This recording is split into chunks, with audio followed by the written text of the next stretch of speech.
Karen's arrest for the illegal warehouse should have been her personal season finale. But Karen isn't a sitcom. She's a tornado fueled by caffeine and entitlement. After a few more nights in jail, she slithered her way back to the neighborhood and came up with her most dangerous plan yet. She hired wannabe security guards. Not real officers. Not trained professionals. These were dudes she found on Craigslist. Uniforms? Misprinted paintball jerseys. Guns? Looked very real. Rules? Whatever Karen muttered angrily that day. She handed them homemade badges, HOA tactical security, and gave them one mission: protect the neighborhood from him and his spawn. Yes, me and my daughter, who had just come home to visit after retiring from Delta Force. The kind of soldier who can win a fight using a paperclip and sarcasm. One afternoon, we drove toward the ranch gate in my pickup.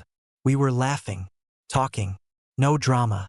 Then suddenly, Prohibited blocked Prohibited 2 HOA guards stood in front of my driveway, hands on their weapons like they were auditioning for a bad action movie. Turn back, one demanded. This is restricted. HOA orders. My daughter leaned out the window calmly. This is our ranch. The other guard stepped forward, shaking like a chihuahua with too much espresso. We have authority to deny access.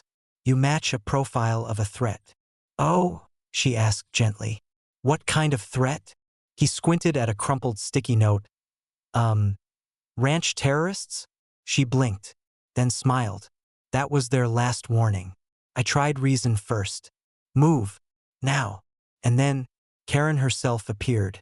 She strutted out from behind a bush she was clearly hiding in. I'm the president of this community, she announced. You're the only member left, I corrected. And I say your daughter is suspicious. Look at her outfit. Camouflage pants? Clearly illegal military intent. My daughter looked down at her clothes. These are yoga pants. Karen gasped like she uncovered the Da Vinci Code. Aha! Military yoga. Illegal.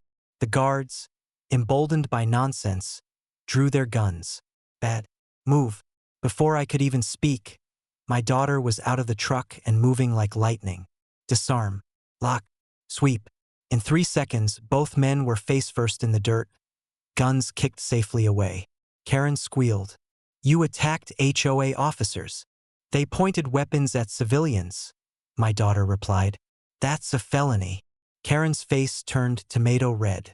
You can't arrest MY team. They have immunity. Do they have badges issued by any law enforcement agency? My daughter asked. Karen held up one badge. It was laminated with glitter tape and a smiley face. Even the guards looked embarrassed. Just then, sirens. Sheriff cruisers rolled in, dust flying. The sheriff got out, saw the scene, and sighed like he was too tired to scream. He cuffed the shaken guards. They didn't resist. Karen tried running. She made it 10 feet before tripping over her own homemade security cone. As the sheriff walked her back to the cruiser, she shouted, This is a war. I will win. I will get my lawyers, and the HOA will rule this land. He opened the cruiser door. Karen, you are the HOA. There is no land. And you're going to jail. Again. Door slammed. End scene. But oh, Karen wasn't done. Sitting in that cruiser, hair frizzed like she stuck a fork in a toaster, she made a vow. If she couldn't defeat us with force, she'd try politics. Because in 4112, Karen calls 911 on my guests, not knowing they're visiting ambassadors, and she accidentally causes an international incident.